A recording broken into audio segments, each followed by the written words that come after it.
up, everyone? Welcome back to another episode of Mad Livin'. This episode, I take a trip up through the North Cascades National Park, Highway 20, and do the Cascade Loop. I'm in Washington, for those of you that don't know, and for some of you that are new to the channel. Check it out. It's definitely recommended. Beautiful scenery. Highway 20 is open currently. I know they end up closing that pass down quite a bit. It might remain open through Thanksgiving. I don't know. Just started getting some snow flurries, but it was beautiful. So check it out, and I hope you enjoy.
Hey, I'm back. Finally found a spot to pull over, set up my bed, air mattress and everything. If I decide to blow it up, I don't know if I'm going to. I might just lay a blanket down, get in my sleeping bag. But found a spot to camp, so I'll give you a little bit more details on it when it's light out. Hey, so it's the next morning. So there was a little bit of an incident this morning. I mean, not an incident, but I woke up with a couple of gentlemen where I was parked and camped out, and they were just kind of hanging out there, kind of talking. Like, that's what woke me up. And then I kind of started moving around and kind of got up and got out, and then they nonchalantly approached me and said, "Hey, you shouldn't be camping here." I'm like, "What?" So typically, I mean, obviously I haven't camped a whole lot of places like in my Jeep, but I usually look for Forest Service land. I have an app that shows me where all that's at. Forest Service land, BLM land, you know, because I don't want to camp on private property. And there was no signs, no trespassing signs, nowhere, but they led me to believe that it was private property, but they didn't have any proof. Nonetheless, I wasn't going to sit there and argue with him all day. I got better things to do. So, I just ended it and just packed it up and ended up heading home. So I'm at home now, but I still wanted to give you guys a video, kind of a quick breakdown of everything that I have in my Jeep, how I slept, kind of everything that I have. Because if you haven't seen, my first video, or you're new to the channel, go watch that video, because I just want to share with you that, all of this is new to me. So you can see how cluttered my Jeep is going to be here in a minute of just stuff. I already noticed last night that I have too bulky of items in my Jeep, especially for sleeping and just kind of quick pullovers, or areas that you want to just pull over and just get in your sleeping bag and camp. It's just too much farting around. So I'll show you kind of what I'm gonna kind of downsize and get rid of a bunch of stuff. So anyhow, we'll go over that real quick.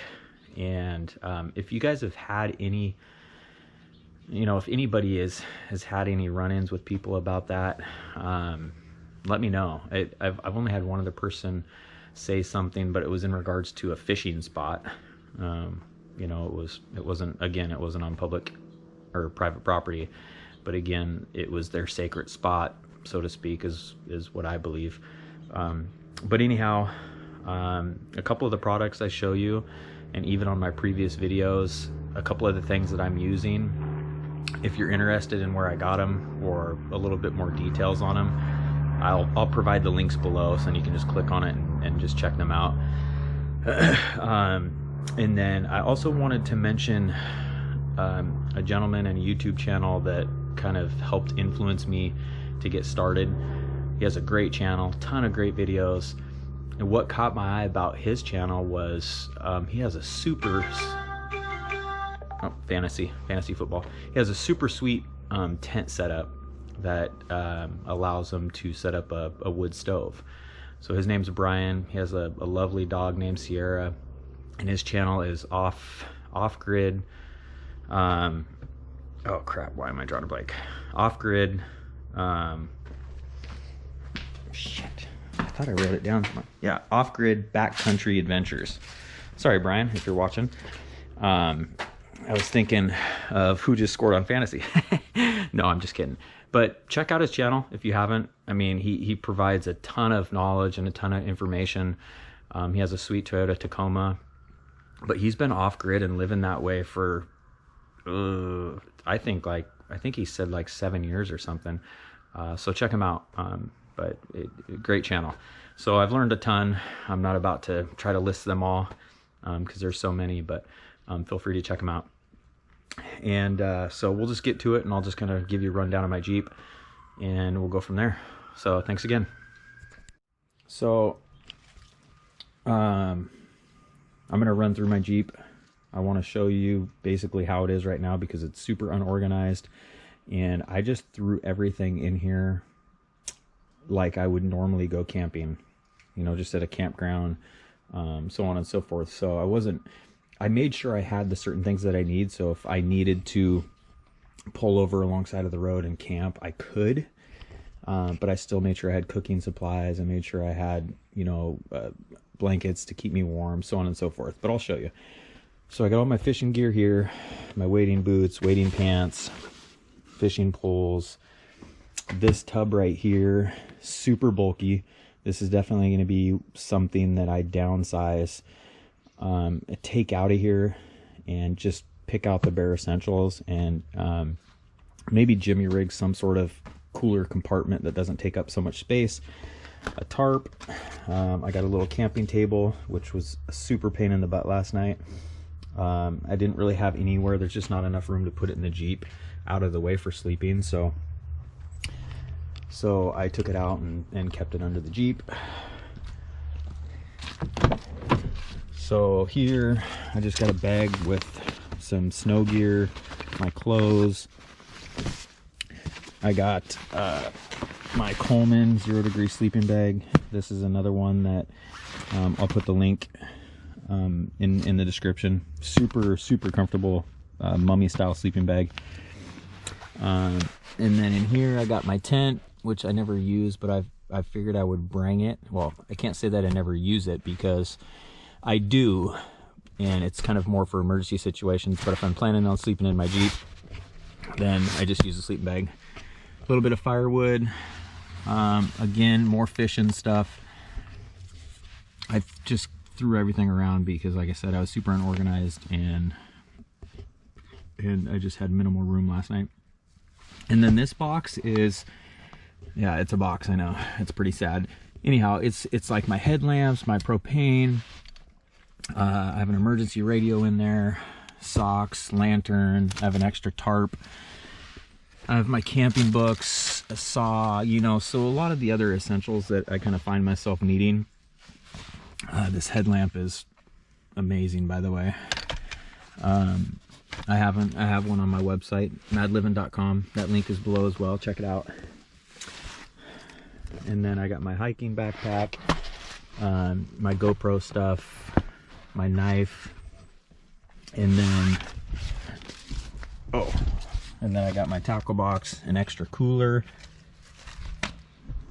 I don't know if this thing just shut off or what. But if it didn't, I always bring a ton of water. This is a 5-gallon jug. Obviously I never use it, but I like to have water. And then I usually bring bottles of water. So that's a quick rundown. As you can tell, it's roughing it.